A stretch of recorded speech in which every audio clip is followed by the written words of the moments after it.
जय हिंद दोस्तों। मैं हूं प्रभात। पीसीएस शिक्षा के मंच पे आप तमाम अभ्यर्थियों का हार्दिक अभिनंदन है।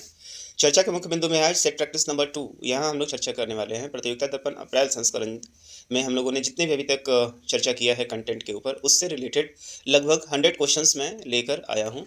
और इस सेट प्रैक्टिस नंबर 2 में यहाँ हम लोग लगभग 20 प्रश्नों का जिक्र करने वाले हैं, जो प्रश्न हमारे प्रीवियस वीडियो से संबंधित हैं। तो यदि आपने सेशन को नहीं देखा है, इससे पहले के सारे वीडियो को यदि आपने नहीं देखा है तो जाके आप प्लेलिस्ट है उसमें जाके देख लें, ताकि ये पूरा का पूरा जो क्वेश्चन है ये आप समझ पाएँ। और इससे रिलेटेड जितनी भी चर्चाएं हैं उसको इस वीडियो को देखने के पहले ज़रूर देख लें। एक बार आप लोग को याद करा दें कि यदि आपने चैनल को सब्सक्राइब नहीं किया है तो चैनल को भी जल्दी से सब्सक्राइब कर लें, बेल आइकन को दबा लें, ताकि आपको नोटिफिकेशन लगातार सही समय पर मिलता रहे और आप अपने करंट अफेयर्स को अपडेट करते रहें।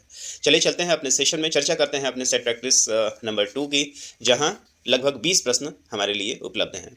पहले प्रश्न पे चलते हैं। पहला प्रश्न आपको दिख रहा है, ये पीएम किसान सम्मान निधि योजना से है।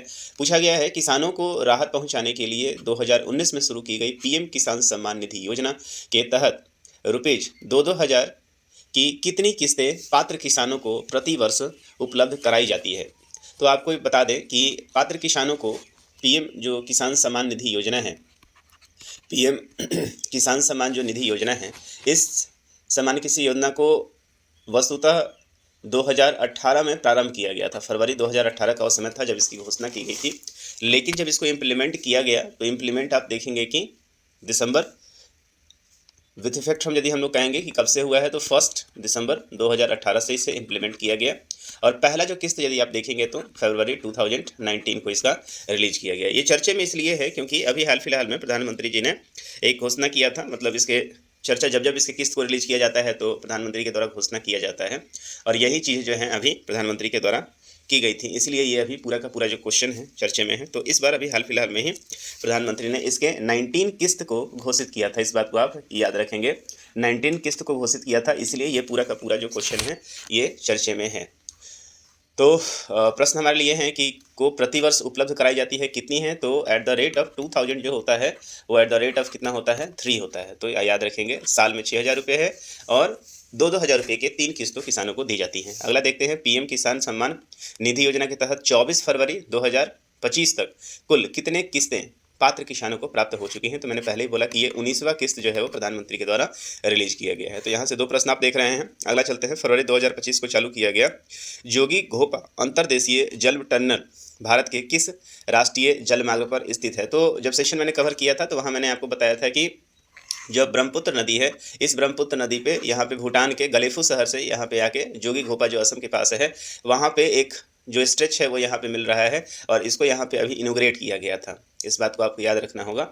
और ये ब्रह्मपुत्र नदी पे है, तो ये कौन सा है, NW2 है, नेशनल वाटरवे 2 है, जो किस नदी पे है, याद रखिएगा, ब्रह्मपुत्र नदी पे है। और इसका अभी जो कार्यक्रम है वो हुआ था और संपन्न हो चुका है।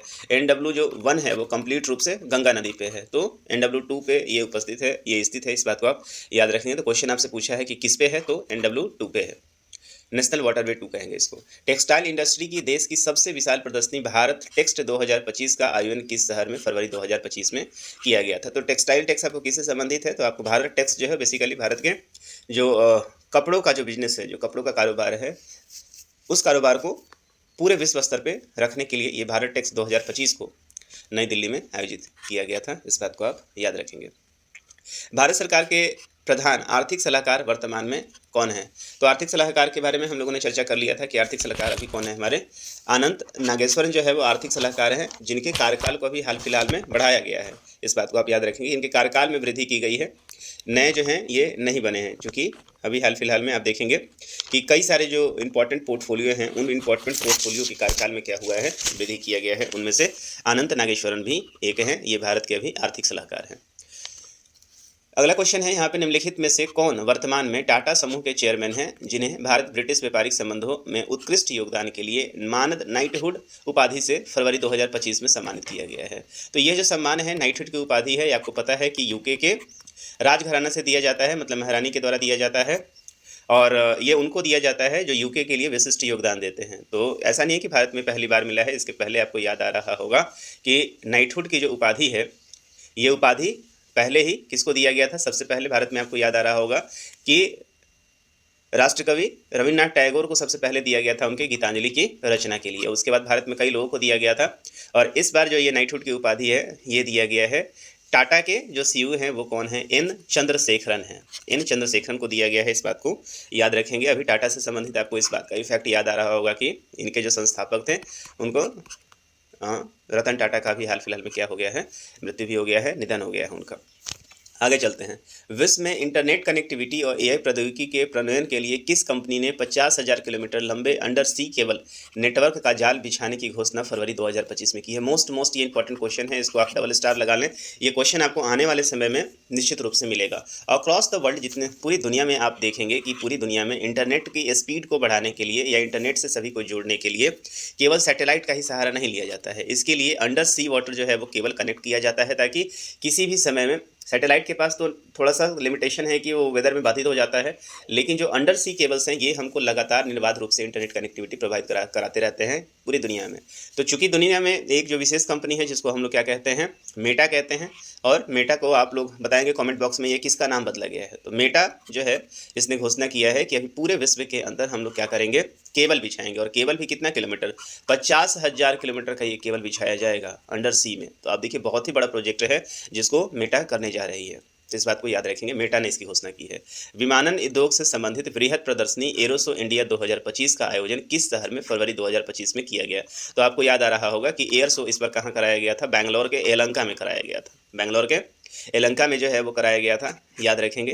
तो बैंगलोर के यलहंका में ये एयर शो कराया गया था। एयर शो का मुख्य रूप से जो उद्देश्य होता है वायुयान की प्रदर्शनी। चूंकि भारत लगातार डिफेंस के सेक्टर में आत्मनिर्भर बनने का प्रयास कर रहा है और भारत ने भी अपने कई एयरक्राफ्ट को, जैसे डॉर्नियर 228 का जो नया मॉडिफाइड वर्जन भारत ने पेश किया है उसको भारत ने यहाँ पे प्रदर्शित किया है। तेजस को प्रदर्शित किया है। ये वही एयर शो था जहाँ एक तरफ Su-57 भी आए हुए थे और अमेरिकन एयरक्राफ्ट F-35 और ये सारे भी यहाँ पे आए हुए थे।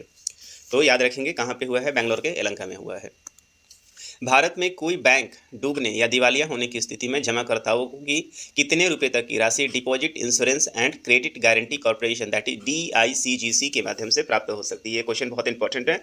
जब कभी भी किसी बैंक का दिवाला होता है या बैंक डूब रही होती है तो उसके लिए जो RBI है, RBI उसके लिए कुछ गारंटेड पहले से ही कुछ फंड को रखी रहती है। क्योंकि बैंक के पास जितना भी पैसा होता है वो ऋण के रूप में वो नहीं लगाता है, तो ऐसे चीज़ में बैंक जो है कुछ परसेंटेज जो है वो पहले से ही जमा कर दी होती है।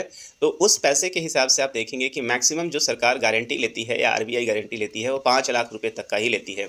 यदि आपके बैंक में 5 लाख रुपए तक का है तो रुपये 5 लाख तक आपका रिकवर हो सकता है। और ये मुद्दा क्यों उठा है, क्योंकि हाल फिलहाल में आपको याद आ रहा होगा कि महाराष्ट्र में एक बैंक था जिसका नाम है, महाराष्ट्र में एक बैंक है जिसका नाम था न्यू इंडिया कोऑपरेटिव बैंक। ठीक है, न्यू इंडिया कोऑपरेटिव बैंक जो था ये अभी क्या हुआ है, हाल फिलहाल में दिवालिया की स्थिति पहुंच गया है। काफ़ी ज़्यादा उसके ऊपर कर्ज है, लगभग 227 करोड़ रुपए के घाटे में चल रहा था, इसलिए RBI ने इसे बंद कर दिया है। तो इसी से संबंधित ये प्रश्न आया है कि 5 लाख रुपए तक के जो पैसे हैं वो RBI आपको रिकवर करा सकती है। इससे ज़्यादा यदि है तो फिर रिकवर नहीं होता है। तो सही उत्तर हो जाएगा आपका यहाँ पे ₹5 लाख। आगे चलते हैं। भारत में रामसर स्थल के रूप में मान्यता प्राप्त सर्वाधिक आर्द्रभूमि क्षेत्र किस राज्य में है? तो अभी हाल फिलहाल में फरवरी महीना में आपको पता है कि 2 फरवरी को क्या मनाया गया है, वर्ल्ड वेटलैंड डे मनाया गया है। और वर्ल्ड वेटलैंड जो डे होता है वो किस लिए मनाया जाता है, तो इसी समय 1971 में ईरान के रामसर शहर में क्या किया गया था, तो एक समिट घोषित की गई थी वेटलैंड के महत्व को समझ लेकर, जिसको हम लोग क्या कहते हैं, रामसर समिट कहते हैं। और उसी आधार पर पूरी दुनिया अपने यहाँ जो जलाशयों को है, वेटलैंड्स जो हैं उनको संरक्षित करती है और इसीलिए क्या होता है, ये आर्द्रभूमि जो उसी को हम लोग क्या कहते हैं, रामसर स्थल कहते हैं। तो इस बार अभी हाल फिलहाल में इसका जो आप देखेंगे कि इसकी बैठक खुद भारत में हुई थी और इस बार भारत में 4 नए राम स्थलों को जगह दी गई है, रामसर स्थल को। अब भारत में रामसर स्थल की कुल संख्या कितनी हो गई है, 89 हो गई है। इसमें सर्वाधिक संख्या आप किस में देखेंगे, तमिलनाडु में देखेंगे। तमिलनाडु में रामसर स्थल की संख्या 20 हो गई है। तो सही उत्तर हमारा क्या हो जाएगा यहाँ पे, तमिलनाडु। और तमिलनाडु के बाद दूसरे स्थान पर कौन है, यूपी है, जहाँ पे इसकी संख्या अभी 10 है। इस बात को भी आप याद रखेंगे। और वैश्विक स्तर पे यदि आप देखेंगे कि वैश्विक स्तर पे सबसे ज़्यादा वेटलैंड की संख्या कहाँ पे है, तो यूके में है। यहाँ पे 176 जो है वो क्या है, वेटलैंड की संख्या है। बिहार में भी हाल फिलहाल में किसको दिया गया है, इस बात को याद रखेंगे कि नागी और नकटी जो है उसके वहाँ जो वेटलैंड है उसको भी मान्यता दिया गया है।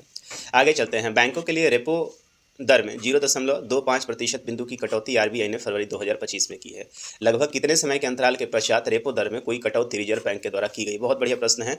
तो आप देखेंगे कि जैसे ही कोरोना का एरा समाप्त हुआ था और जो रेपो रेट था लगभग 4.5% चल रहा था और मार्केट में तरलता बहुत ज़्यादा हो गई थी। इसको कंट्रोल करने के लिए आरबीआई ने तुरंत क्या किया, रेपो रेट को इंक्रीज करके कहाँ तक ला दिया था, 6.50 तक रेपो रेट को ला दिया था और ये हाईएस्ट चल रहा था। तो जैसे ही यहाँ पे आप देखेंगे कि जो आरबीआई के गवर्नर हैं शक्तिकांत दास, वो चेंज हुए हैं और भारत का जो ग्रोथ है आप देखेंगे कि लगातार डिक्लाइन कर रहा था और 6 जो अभी प्रेडिक्शन चल रहा था 6 से 6.5% जो है वो प्रेडिक्शन चल रहा था। तो इस चीज़ में चूंकि मार्केट में तरलता का बहुत ही अभाव था तो आरबीआई ने अभी क्या किया है, तुरंत ही रेपो रेट को कट किया है। तो रेपो रेट बहुत लंबे समय के बाद चेंज हुआ है। अंतिम रेपो रेट जो भारत में चेंज हुआ था वो 2020 में हुआ था। तो आप याद कर लें, रेपो रेट जो है 5 वर्षों के बाद अभी चेंज किया गया और जिस समय लेक्चर में रिकॉर्ड कर रहा हूँ उस समय भारत के रेपो रेट में 0.25 मतलब 25 बेसिस पॉइंट की और भी कटौती कर दी गई है और अभी भारत में रेपो रेट कितना हो गया है, 6% हो गया है। इस बात को भी आप याद रखेंगे। और आने वाले समय में जो वैश्विक हालात चल रहे हैं, इंटरनल डिमांड को मजबूत करने के लिए अभी संभव है कि और भी रेपो रेट में कमी होगी। तो रेपो रेट क्या होता है, इसका चर्चा मैंने किया हुआ है कि आरबीआई जिस रेट पे कमर्शियल बैंक को क्या करती है, लोन प्रोवाइड करती है, वही रेट क्या कहलाता है आपका रेपो रेट कहते हैं। रेपो रेट का फुल फॉर्म क्या होता है, रीपर्चेजिंग होता है। और किसके द्वारा ये डिसाइड किया जाता है, तो एमपीसी है ना, मॉनेटरी पॉलिसी कमेटी के द्वारा इसको डिसाइड किया जाता है। 6 मेंबर इसमें होते हैं, 3 आरबीआई के मेंबर होते हैं, 3 जो है वो गवर्नमेंट ऑफ इंडिया के होते हैं, अध्यक्ष इसके खुद आरबीआई के गवर्नर होते हैं। ये प्रत्येक 2 महीना पे साल भर में ये 6 बार आयोजित होता है और इन सारे डिसीजन पे ये लोग बात करते हैं। सारे इंपॉर्टेंट फैक्ट हैं, इस चीज़ को आप याद कर लेंगे। चलिए आगे बढ़ते हैं। बैंकिंग से संबंधित निम्नलिखित में से किस दर या किन दरों पर 0.2% बिंदु की कटौती फरवरी 2025 में की गई थी? अभी मैंने चर्चा किया था कि रेपो रेट में कटौती की गई थी, लेकिन केवल रेपो रेट जो होता है वो इसके लिए सारे के सारे आपने देखा होगा, इसके लिए पूरा का पूरा जो एमपीसी का टूल्स होता है, जब एक जगह कटौती की जाती है तो इसके अलावा, रेपो रेट के अलावा आप देखेंगे bank rate, SDF, marginal MSF जो होता है उसमें भी कटौती हो जाती है। तो इसको एक अलग सेशन के माध्यम से आप समझ सकते हैं। तो ये सही उत्तर जो होगा, इसमें सारे ही रेट में आप देखेंगे कि कटौती किया गया है। इस बात को आप याद रखेंगे। आगे चलते हैं। पुराना आयकर अधिनियम जिसके स्थान पर नए अधिनियम लाने के लिए विधेयक लोकसभा में विचाराधीन है, किस वर्ष पारित किया गया था? तो आपको बता दें कि जो हमारे पास टैक्सेशन चल रहा है, ये टैक्सेशन काफ़ी पुराना है और ये अंग्रेजों के ज़माने से ही जो टैक्स पद्धति लगाई गई थी उसी के आधार पर आप देख रहे हैं चल रहा है। तो अब भारत में नए टैक्स जो है वो लगाने की बात की गई है। ऑलरेडी जो विधेयक है प्रस्तुत कर दिया गया है और ये टैक्स अधिनियम किसको रिप्लेस करेगा? तो याद रखिएगा, जो हमारे पास टैक्स जो अंतिम जो अधिनियम है मेरे पास 1961 का ये अधिनियम था, इसी को ये रिप्लेस करने वाला है। इसके बारे में सेशन में देख लीजिएगा, वहाँ हम लोगों ने चर्चा किया है। राज्य के राजकोषीय वित्तीय स्वास्थ्य के आकलन हेतु निम्नलिखित में से किसके द्वारा वित्तीय स्वास्थ्य सूचकांक जनवरी 2025 में जारी की गई है? तो आपको बता दें कि नीति आयोग के द्वारा, नीति आयोग जो हमारा थिंक टैंक है और जिसकी स्थापना कब हुई थी, 1 जनवरी 2015 जो है उसने प्लानिंग कमीशन को क्या किया था, रिप्लेस किया था। इस बात को आप याद रखेंगे। तो नीति आयोग ने हाल फिलहाल में पूरे देश में जो हमारा एसडीजी गोल है इसको बेहतर करने के लिए और उसके स्वास्थ्य इंडिकेशन को बेहतर करने के लिए एक नई तरह की पहल की शुरुआत की थी, जो बेसिकली 5 आधार पे दिया गया है। उसमें रैंकिंग दिया गया है, उसके स्कोर दिए गए हैं और इसमें टॉप पे इस पर कौन रहा है, तो ओवरऑल टॉप पे जो रहा है वो ओडिशा रहा है, जिसका स्कोर 60+ है। तो आप इसके बारे में पूरा सेशन है, आप जाकर सेशन में देख लीजिएगा। क्वेश्चन यहाँ पे जो पूछा गया है किसके द्वारा रिलीज किया गया है, तो ये नीति आयोग के द्वारा रिलीज किया गया है। इस बात को आप याद रखेंगे। जनवरी, तो ये मोस्ट इंपॉर्टेंट क्वेश्चन कर लीजिए, क्योंकि ये इस रैंकिंग के माध्यम से आप देखिएगा कोई ना कोई प्रश्न आपके एग्जामिनेशन में देखने को जरूर मिलेगा। जनवरी 2025 में जारी किए गए वित्तीय स्वास्थ्य सूचकांक के आधार पर किस राज्य को शीर्ष रैंकिंग प्रदान की गई है? तो मैंने बताया कि अभी नीति आयोग के द्वारा इसको जारी किया गया है, FHI इसको कहते हैं और इसको सबसे जो हाईएस्ट जो स्कोर रहा है वो ओवरऑल रहा है उड़ीसा का। इस बात को आप याद रखेंगे। जो बेहतर स्थिति में रहा है उड़ीसा रहा है और उड़ीसा के बाद कौन रहा है, गोवा रहा है। इस बात को आप याद रखेंगे। इनके स्कोर को जरूर याद कर लीजिएगा कि ये स्कोर इनका जो है वो कितना रहा है। तो स्कोर जो उड़ीसा का रहा है, वो उड़ीसा का ओवरऑल जो स्कोर है 67.8 है और पूरे को आप देखेंगे कि अलग 4 कैटेगरी में ही बांटा गया है। सेशन मैंने कवर किया है, नेशनल वाले सेशन में, वहाँ जाके आप देख लेंगे। British academy of film and television that is BAFTA के द्वारा निम्नलिखित में से किस फिल्म को वर्ष 2024 के लिए सर्वश्रेष्ठ फिल्म के रूप में चुना गया है? तो बाफ्टा जो है पता है, जिस तरीके से भारत में क्या होता है आईफा होता है, उसी तरीके से जो ब्रिटिश में होता है वो क्या होता है, बाफ्टा होता है। यूएसए में जो आप देखेंगे या और यहीं पे ग्रैमी अवार्ड भी होता है। तो इन सारे अवार्ड्स और जो ओवरऑल अवार्ड पे देखेंगे यूएसए के लेवल पे क्या होता है, ऑस्कर होता है। तो फिल्म इंडस्ट्री से संबंधित ये अवार्ड है और इस बार जो अवार्ड है बाफ्टा 2024 के लिए किसको दिया गया है, तो बेस्ट फिल्म जो रहा वो रहा है कॉन्क्लेव। इस बात को आप याद रखेंगे। सेशन में जाके आप इसको देख सकते हैं। भारत में किस दिन को केंद्रीय उत्पाद that is central excise day प्रतिवर्ष मनाया जाता है? तो प्रतिवर्ष कब मनाया जाता है, इसको आप कवर किए थे वहाँ हम लोग। तो ये सेंट्रल जो एक्सरसाइज डे है आप याद रखेंगे, 24 फरवरी को मनाया जाता है प्रतिवर्ष। 38वां सूरजकुंड अंतर्राष्ट्रीय हस्तशिल्प मेला 2025 का आयोजन 7 से 23 फरवरी को किया गया था। तो ये पता है कहाँ कराया जाता है, ये हरियाणा में कराया जाता है। यहाँ खासकर आप देखेंगे कि जो हमारा गीता का उपदेश है और जितने भी हमारे ग्रंथ हैं वहाँ उसको प्रमोट किया जाता है, और ये बेसिकली हरियाणा में कराया जाता है। इस बार इसका जो आयोजन कहाँ हुआ था, फरीदाबाद हरियाणा में हुआ था। फरीदाबाद हरियाणा इसका सही उत्तर हो जाएगा।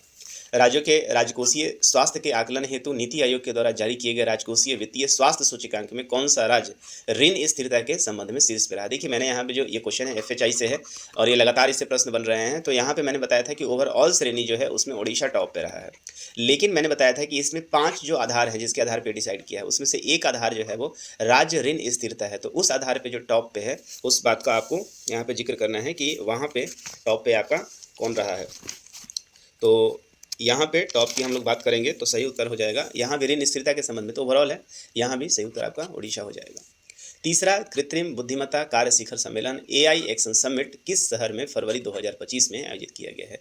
तो इसको लेकर मैंने जो इंटरनेशनल वाला जो हमारा सेशन था वहाँ मैंने कवर किया था। जो एआई सेशन है जो इससे पहले जिसकी शुरुआत कहाँ पे हुआ था, तो ब्लेचले से हुआ था, यूके के ब्लेचले से हुआ था, और वहीं पे ब्लेचले घोषणा पत्र हुआ था। और एआई के जिम्मेवार प्रयोग के लिए यहाँ पे ये लगातार हो रहा है। तो पहला जो इसका था वो यूके में हुआ था, 2023 में हुआ था, इस बात को आप याद रखेंगे। 2024 में इसका दूसरा सम्मेलन कहाँ पे कराया गया था, तो सियोल में हुआ था जो कि साउथ कोरिया में हुआ था। और इसके तीसरे सम्मेलन में भाग लेने के लिए प्रधानमंत्री हाल फिलहाल में गए थे, और वहीं से आप देखेंगे कि ये यूएसए ही गए हुए थे। तो ये थर्ड वाला जो एआई समिट है वो कहाँ हुआ है, तो ये पेरिस में हुआ है, इस बात को आप याद रखेंगे। जो फ्रांस के राष्ट्रपति थे इमैनुअल मैक्रोन, वहाँ पर ये गए हुए थे। तो ये थर्ड जो है कहाँ पे हुआ है, पेरिस हुआ है। तो ये सेट प्रैक्टिस जो 2 है यहाँ पे केवल 20 प्रश्नों को हम रख रहे हैं। अगला जो सेट प्रैक्टिस है उसमें 40 प्लस और प्रश्नों को हम यहाँ पे रखने वाले हैं। तो इसमें इस सेशन में यही तक रहने देते हैं। मुझे उम्मीद है कि यदि आपने पीछे का सेशन देखा होगा इससे संबंधित, तो ये काफ़ी आपके लिए बेनिफिशियल ये सेशन होगा, क्योंकि क्वेश्चन को सॉल्व किए हुआ आप टॉपिक को कंपाइल नहीं कर सकते या उसका कंक्लूजन नहीं निकाल सकते। तो उम्मीद करता हूँ कि ये पूरा का पूरा सेशन आपके प्रतियोगी दृष्टिकोण से काफ़ी महत्वपूर्ण होगा। तो आज के सेशन को देते हैं यहीं विराम। यदि आपने एक बार चैनल को सब्सक्राइब नहीं किया है तो याद कर दें कि चैनल को भी जरूर सब्सक्राइब कर लीजिए। मिलेंगे आपसे अगले सेशन में जहां चर्चा करेंगे इसके सेट प्रैक्टिस नंबर 3 और सेट प्रैक्टिस नंबर 4। तो 80 क्वेश्चन और पेंडिंग है जिसको हम लोग अगले सेशन में कवर करेंगे। तो सेशन को यहीं पर रहने देते हैं, मिलेंगे आपसे अगले में। तब तक के लिए साइनिंग ऑफ, दिस इज प्रभात। जय हिंद।